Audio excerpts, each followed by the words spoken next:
نحمد ونصلي على رسوله الكريم أما بعد أعوذ بالله من الشيطان الرجيم بسم الله الرحمن الرحيم وتلك الأيام نداولها بين الناس صدق الله العلي العظيم সবাই বলি সাল্লাল্লাহু আলাইহি ওয়াসাল্লাম। ইসলামী আন্দোলন বাংলাদেশ শ্যামপুর থানা শাখা কর্তৃক আয়োজিত আজকে গণসমাবেশের সম্মানিত সভাপতি, সামনে উপবিষ্ট ইসলাম প্রিয় দেশপ্রেমী ভাইয়ের আমার, আসলে জনগণ কি চায়? জনগণ মুক্তি চায়। জনগণ কি চায়? যেমন শান্তি চায়। জনগণ কি চায়? স্বাধীনতা চায়। জনগণ কি চায়? অন্ন, বস্ত্র, বাসস্থান, চিকিৎসা, শিক্ষার গ্যারান্টি চায়। ব্যবসায়ীরা কি চায়? নির্বিঘ্নে চাঁদামুক্ত ব্যবসা করতে চায়, যে ব্যবসা আমাদের লাভ হবে, লস কম হবে। একজন কৃষক কি চায়? যে কৃষির ন্যায্য মূল্য যেন সে পায়, বাজারে গেলে লস না হয়। একজন শ্রমিক কি চায়? তার ন্যায্য অধিকার বাস্তবায়ন হতে চায়, করতে চায়, ন্যায্য পারিশ্রমিক পেতে চায়, যে আমি এই পরিশ্রম করছি সেই ন্যায্য প্রাপ্তি এত, সেইটা পেতে চায়। একজন মহিলা কি চায়? ইজ্জত আবরু নিয়ে বাঁচতে চায়। একজন এতিম কি চায়? ক্ষুধাহীন বাঁচতে চায়। একজন দরিদ্র ব্যক্তি কি চায়? খোলা আকাশের নিচে থাকতে চায় না, ছাদের নিচে থাকতে চায়। একজন অসুস্থ মানুষ কি চায়? সুচিকিৎসা চায়। একজন ছাত্র কি চায়? ভালো শিক্ষিত হতে চায়। বাংলাদেশের মানুষ কি চায়? নিরাপত্তা চায়। জুলুম অত্যাচার চায় না, চাঁদাবাজি চায় না, খুন চায় না, ধর্ষণ চায় না। কিন্তু আমরা কি দেখেছি? এইমাত্র যেই কথাগুলি বলেছি, যা মানুষ চায়, বিগত 53 বছরে যারা শাসক ছিল, এই সমস্ত অধিকার মানুষের বাস্তবায়ন করতে ব্যর্থ হয়েছে। 100% ব্যস্ত হয়েছে। আজকে বর্তমান অর্থনীতি গরিবকে গরিব বানায়, ধনীকে ধনী বানায়। আপনি ব্যাংকে যাবেন, যে ম্যানেজার সাহেব আমাকে 1 লক্ষ টাকা লোন দেন, ম্যানেজার সাহেব সে কি বলবে? মর্গেজ আছে। আপনি বলবেন মর্গেজ তো নেই, কিন্তু আপনার জন্য টাকা না। টাকা কার জন্য? যারা আছে। গরিবের জন্য ব্যাংকে কোনো টাকা নেই। ব্যাংকের টাকা কাদের জন্য? বড়লোকদের জন্য। দেখেন, বর্তমান পুঁজিবাদী অর্থনৈতিক ধনীকে ধনী বানায়, গরিবকে গরিব বানায়। যার আগের থেকে 1 লক্ষ টাকা ছিল, ব্যাংক থেকে 1 লক্ষ টাকা দিবে। যাকে দেওয়া হয়েছে লোন, তারই লোন মাফ, তারই ইন্টারেস্ট মাফ। একজন বড় লোক 4 বার ধনী হয়েছে, আগের থেকে 1 লক্ষ টাকার মালিক, ব্যাংক থেকে 1 লক্ষ টাকা দিয়েছে, তারই লোন মাফ, 3 বার ধনী, তার সুদ মাফ, 4 বার ধনী। আর গরিব 5টা লাথি খেয়েছে। আগের থেকে 1 লক্ষ টাকা ছিল না, 1 লাথি। ব্যাংক থেকে 1 লক্ষ টাকা দেয় নাই, 2 লাথি। তার লোন মাফ হয় নাই, 3 লাথি। তার ইন্টারেস্ট মাফ হয় নাই, 4 লাথি। আর যে বড় লোককে টাকা মাফ করা হয়েছে, এই টাকাগুলো যদি বাংলাদেশ ব্যাংকে থাকতো, বাংলাদেশের নাগরিক হিসাবে সেই টাকার মালিকও সেই গরিব ছিল।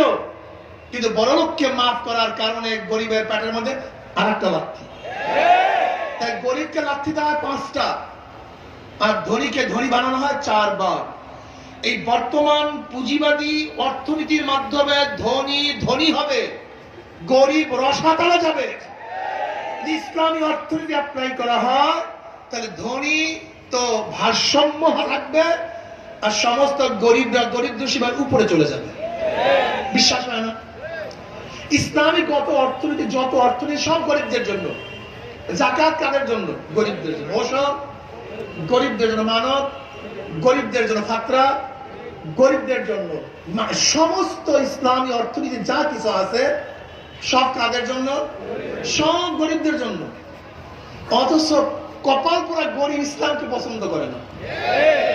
এটা হলো তাদের কপাল পোড়া। এরা কাদেরকে পছন্দ করে? যারা জীবনবার ওদেরকে লাথি মেরে আঙ্গুল ফুলে কলা গাছ হয়েছে, এই গরিবরা তাদেরকে পছন্দ করে। আমার গরিব বাবারা, তুমি কি জানো বাংলাদেশ থেকে কি পরিমাণ লুটপাট হয়েছে? এই কয় বছরে বাংলাদেশ থেকে 14 লক্ষ কোটি টাকা পাচার হয়েছে। 14 লক্ষ কোটি টাকা, 98,000 কোটি টাকা ব্যাংক থেকে লুটপাট হয়েছে। বর্তমান বাংলাদেশের গভর্নর বলতেছেন ব্যাংকের এই চুরি এবং ডাকাতি গোটা দুনিয়ার কেউ দেখে নাই, এত লুটপাট হয়েছে। মেগা প্রকল্পের মাধ্যমে মেগা মেগা চুরি হয়েছে। আজকে বাংলাদেশের প্রত্যেকটা নাগরিক 1.5 লক্ষ টাকা ঋণ মাথায় নিয়ে বসবাস করতেছে। আজকে যে সন্তান জন্মগ্রহণ করবে তার মাথার মধ্যে 1.5 লক্ষ টাকা ঋণ। এই টাকাগুলো কোথায় গেল? কারা আত্মসাৎ করেছে? কানাডায় বেগমপাড়ায় কারা বাড়ি বানিয়েছে? এদেশ থেকে টাকা কারা পাচার করেছে? এরা এদেশের বন্ধুরা, এদেশের দুশ্মন, এদেশের শত্রু। আমি বিশ্বাস করতে পারি না জনগণ 71 থেকে 2024 পর্যন্ত যারা ক্ষমতায় ছিল তাদের চরিত্র সম্পর্কে আমরা সবাই জানি, সবাই তাদেরকে দেখেছি।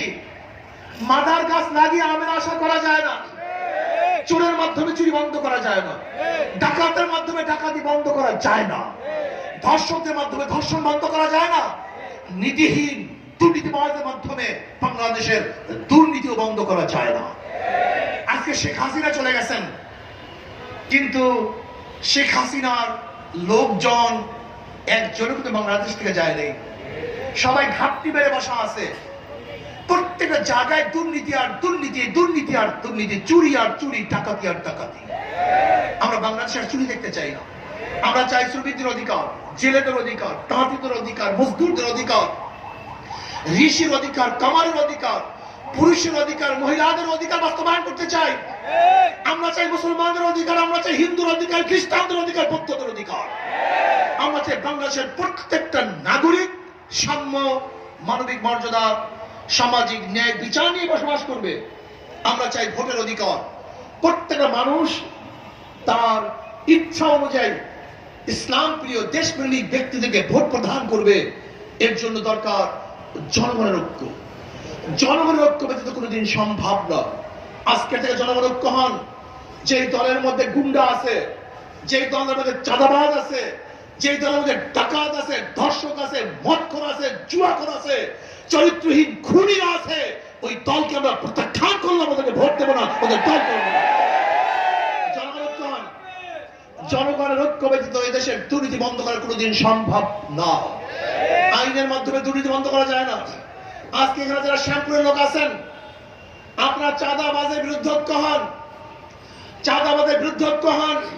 ছাত্র জনতাদের ঐক্য হয়ে ফ্যাসিস্টকে দুনিয়ার থেকে, বাংলাদেশ থেকে বিদায় দিয়েছে, বাংলাদেশকে ভাবতে বাধ্য করেছে। ঠিক আজকে আমরা ঐক্য হব ছাত্র এবং জনতা, যে চাঁদাবাজদের বিরুদ্ধে আমরা সবাই ঐক্য। যখনই কেউ চাঁদা নেওয়ার জন্য আসবে, আমরা সবাই ঐক্যবদ্ধ ভাবে খাম্বার সাথে বেঁধে রাখবো। ঐক্য হন, চাঁদাবাজ থাকবে না। ধর্ষকদের বিরুদ্ধে ঐক্য হন। এলাকার মধ্যে কেউ যদি আমার মা বোনদের ইজ্জত হানির চেষ্টা করে, আমার মা বোনদের সাথে পিটিং করে, আমাদের মা বোনদের সাথে খারাপ ব্যবহার করার ষড়যন্ত্র করে, দুঃসাহস দেখায়, তাহলে সমস্ত জনগণ ঐক্যবদ্ধ ভাবে ওই লুচ্চ এবং গুন্ডাকে প্রতিহত করবেন, বিচার করবেন, বিচারের হাতে তুলে দিবেন, প্রশাসনের কাছে তুলে দিবেন। তাহলে দেখবেন একজন ধর্ষক এলাকায় থাকবে না। ঘুষখোরদের বিরুদ্ধে ঐক্য হন।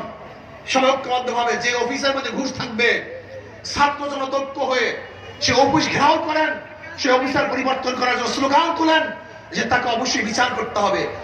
এইভাবে যদি দুর্নীতির বিরুদ্ধে ছাত্র জনতা ঐক্য হতে পারেন, তাহলে বাংলাদেশের দুর্নীতি থাকবে না। এই বাংলাদেশটা ভালো একটা দেশ হয়ে যাবে। এর জন্য প্রয়োজন শুধু নেতা নয়, নীতির পরিবর্তন চাই। মাদার গাছ লাগিয়ে আমের আশা করা যায় না, তেঁতুল গাছ লাগিয়ে মিষ্টি ফলের আশা করা যায় না।